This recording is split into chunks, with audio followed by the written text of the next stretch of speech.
এবিভিপির পরিচালনায় ও রামনবমী উদযাপন কমিটির ব্যবস্থাপনায় প্রথম বর্ষ রক্তদান শিবির অনুষ্ঠিত হলো চকবাজারের আতিথ্য লজে। 50 জন রক্তদাতা রক্তদান করেন।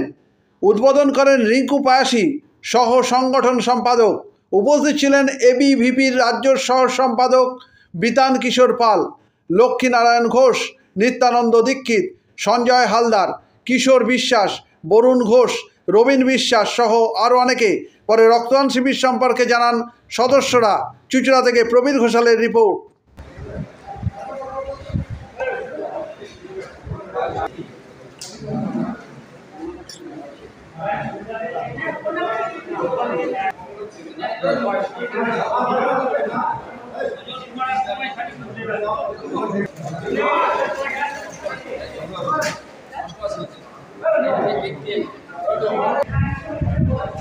বিদ্যার্থী পরিষদের ব্যবস্থাপনায় আমরা এখানে একটি আজকে রক্তদান শিবিরের আয়োজন করেছি।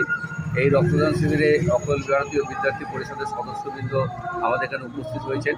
বেশি করে আমাদের ভাই, স্নেহের ভাই বিতানের আমাদের এখানে এসেছিল ও উদ্বোধন করেছে। আমাদের রক্তদান শিবির চালু হয়ে গেছে। রক্তদান শিবিরে মহিলার সংখ্যাই বেশি, মহিলারা আসছেন, রক্ত দিচ্ছেন। আমরা এলাকার মানুষকে আরও আহ্বান জানাচ্ছি, আপনারা আসুন, এসে এই সামাজিক কাজে সবাই মিলে দায়বদ্ধ হয়ে মানুষকে উদ্বুদ্ধ করুন।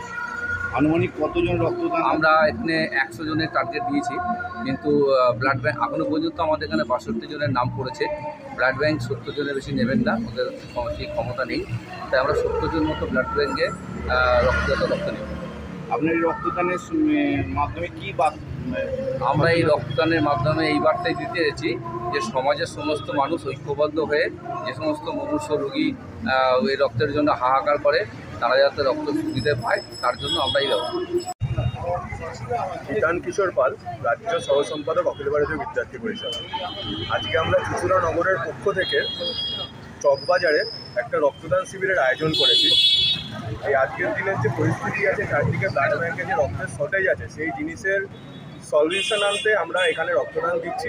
সমাজের সবার কাছে আবেদন জানাচ্ছি আরও রক্ত দেওয়ার জন্য। আমাদের ছাত্ররা সবাই মিলে আমাদের এই উদ্যোগ, আমাদের চুঁচুড়া নগরের থেকে এই রক্তদান শিবিরের আয়োজন করা হয়েছে।